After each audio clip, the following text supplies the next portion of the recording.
일본 아베 총리가 이끄는 집권 여당이 지난주 일요일 있었죠. 이 참의원 선거에서 과반석 이상을 확보하면서 우리에 대한 수출 규제 조치가 장기화될 전망입니다. 이에 대응하는 움직임으로 우리나라에서는 일본 제품 불매 운동이 일었었죠. 벌써 3주째인데요. 이게 반짝하고 사그러들 줄 알았지만 오히려 활활 타고 있는 양상입니다.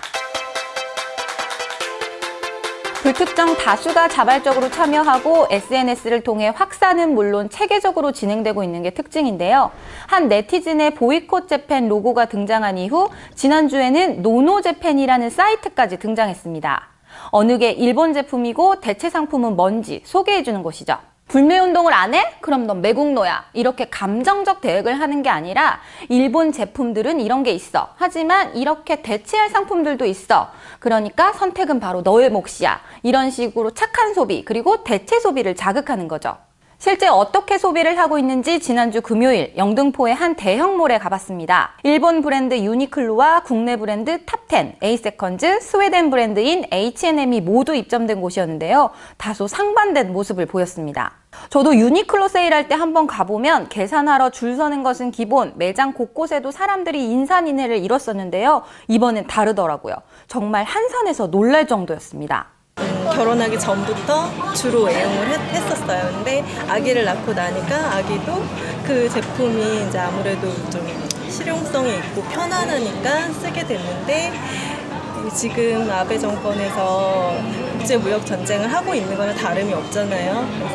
그래서 내가 이러면서까지 우리 그 유니클로라든지 일본 제품을 같이 써줘야 될까? 그런 생각이 들더라고요. 그래서 별로 쓰고 싶지 않더라고요. 그래서 우리나라 것도 좋은 제품도 많고 한데 다시 또 우리나라 그 제품으로 좀 마음의 생각을 돌리고 있어요. 반면 국내 브랜드인 탑10 매장은 젊은 층들의 발길이 끊이지 않았습니다. 예를 들면 매출이 100이다. 100으로 왔을 때 70% 정도밖에 달성하지 못하고 있는 상황이었다면 이 색반이 이제 일어나고 나서부터는 이제 100에서 110 정도까지는 올라갔다고 보시면 젊은 층들이 좀 많이 오시긴 해요. 요즘 들어서. 제가 좋아하는 스타일이면 다 사는 편이라서 브랜드 같은 걸 잘 안 보고 사거든요. 근데 정확히 다른 어떤 브랜드가 일본 브랜드인지는 잘 모르고 소비자들은 모르실 거예요. 네, 잘 모르다 보니까 일단은 큰 그 유니클로가 많이 소비되다 보니까 그런 쪽은 좀 기피하게 되고 완전히 막 완전 동참해야지는 아닌데 그냥 어느 정도 이게 일본 브랜드다 싶으면은 그냥 안 사고 있어요. 일본 불매운동에 열렬히 참여한다까지는 아니더라도 일본 브랜드면 기피하게 된다는 건데요. 그러다 보니까 대체 상품이나 대체 여행지를 찾게 되고 있고요.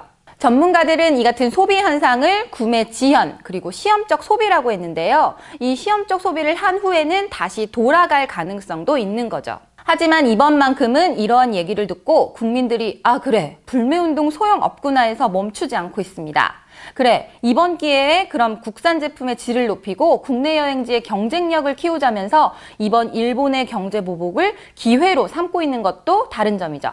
우리의 불매운동 움직임에 일본도 한국산 제품 불매운동을 하겠다는 보도들이 계속해서 나오고 있는데요.